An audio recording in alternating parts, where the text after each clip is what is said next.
پولا ځوان ګوره پیژنې دا هماغه مخکینی ځوان دی څنګه د کالي مالي شی برابر دي که نه هغه مشکېده هغه مشکېده ولې د سپین جبین له عرش چې ملغلرې راورېږي د سپین جبین له عرش چې ملغلرې لري که نه روژه ماته ته بس دغه همسایګان د کور ودان دي بس یو شی نیم شی هغه کوي سړی مې چې هغه مزدوري چې او کوي هغه کوو او نور داسې چې شی نشته ماشومان پلاستیکونه خرڅوي هغه د دا څنګ ته همسایګانو نه هم پوښتنه کولی شي د حالاتو دغه ټول کوڅې والو نه پوښتنه کولی شي ماښامي په پشلمې دې په څه شي کړی دی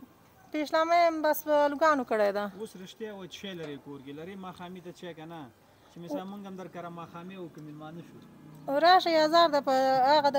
هغه ماښامي دپاره هغه پخ کړي دي دا څه نومېږي سابه هم پخ کړي دي پرون هم راکره پراته دي مغه سابه همسایګانو هم راغه کړي دي زه الله دې رحم وکړي تشویش مه کوه انشاءالله موږ درته پیسې درکوو ته خپل روژه ماتې ته د روژې لپاره هر څه والې صحیح دی مورې صحیح ده خیر اوسې ژوندی اوسې دا 15000 افغانۍ واله مورې بس خپلو بچیانو ته ځان ته د روژې لپاره هر څه راوغواړئ صحیح دی مسلمانانو ته دعا وکړئ الله مو عزتمند لره ژوندی اوسې وروره خدای پاک دې تاسو ته هم خیر و برکت درکړي داسې مظلوم فقیر خلک چې بدون د الله نه هېڅوک نه لري او دغه بیچارهګانې نوبت ته نشي تللی کوم ځای کې څوک وغواړي چې راشي دلته موږ توضیح لرو څوک یې خبرې هم نه نو موږ لازم دا وبلله چې کور په کور وګرځو هغه مستحقې کورنۍ چې موږ ته معلوم دي په تعداد 3-3.5 کورنۍ موږ سره راجستر دي او انشاءالله موږ به د دې ټولو کورنیو ته رسیدګاه کوو نو ستاسو په همکارۍ باندې راځئ د دې سوي مظلومو افغانانو دعا واخلئ روژې مبارک میاشت ده او په ټولو باندې حق لري نو نورو کورنیو ته هم ورځمه سلامونه څنګه هماغه پولا دی څنګه چې خراب شوی غمونه دي که څنګه ښه ته راځه که نه څه حال دی مورې ښه یې جوړه یې ښه شکر صحت دی ښه دی څنګه دی ژوند زندګي دغسې د تېرېږي نو ښه روژه ماته شی لري که نه هېڅ شی هم نشته ورور موږ خو رالو تاسو میلمانه شو شی شته که نه خو چې څه شی به ووایم نو درته ښه ولاکې یو شی هم درک لګي څه وایې څنګه دی پولاد څنګه دی پولاد دغسې دی نو دا وګوره وچ کلک دی قم بخت پېژندو که نه دا ملګریا هغه تېر ملګری و اختر کې سودا مودا مې ورته اخیستې وه څه کالي مالي که نه هماغه یې که نه پولاد یې نو ماښامي ته څه لري مورې که نه نه ولاکې څه شی مې نشته دی نه زه الله مهربان دی ته داسې به وکړې زه ماښامي لپاره پیسې درکړم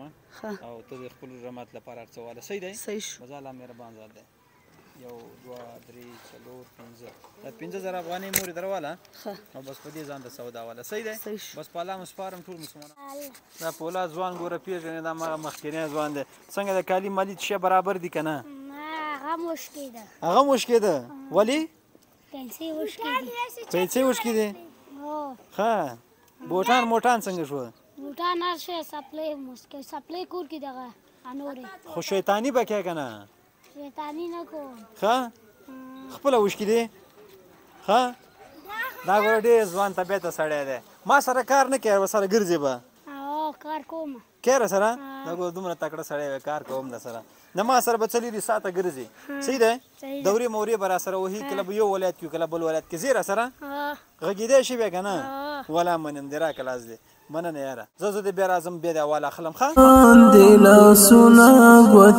داسې کورنۍ چې هغه مستحق دي موږ تپو تلاش کوو او انشاءالله مستحق کورنۍ ته به ځان رسوو نور ښه انشاءالله صحت دې ښه دی ژوند زندګي څنګه تېرېږي بس مسلمانان همیشه په خپل حال باندې شکر بازي څنګه د روژه مات ته څه شته که نه ستاره ولا ایوانانو غزونه مغزونه التم لک تنار کې مور بل پخته ما ډوډۍ کې پخوم دې عالم شکر نور څه شته که نه سبزي مبزي کتغ متغ څه شته سبزي چې خا کچالو دی دال سبزي مبزي له کومه استعمال او ما هغه د پښوی د پچې کړی دا د سحاري مو ورته هغه د پچې کړی هغه څه چې سره ډوډۍ وخوړه چې ډوډۍ باقي کله گزاره کیږي داس کورنۍ شته چې په ډوډۍ باندې روژې نیسي ځینې اشخاص دي په مالداره پلوونو چلوونو باندې نه مړېږي نو راځي بختوره مبارکه میاشت ده د داسې اشخاصو حتمن لاسنیوی وکړي واقع د ډېر مظلوم فقیر خلک دي واړه ماشومان دي چې ته نشي دغه کور لورګانې دي بیکار یې څوک نشته مورې زه پیسې درکوم ته به خپل روژه مات ته هر څه واده سي 1 2 3 4 5 دا 15000 افغانۍ در سره واله او ځان ته هر څه واخله سي ټولو مسلمانانو ته دعاوې کوئ مننه الله مو ژوندي وسلام هر د هدایت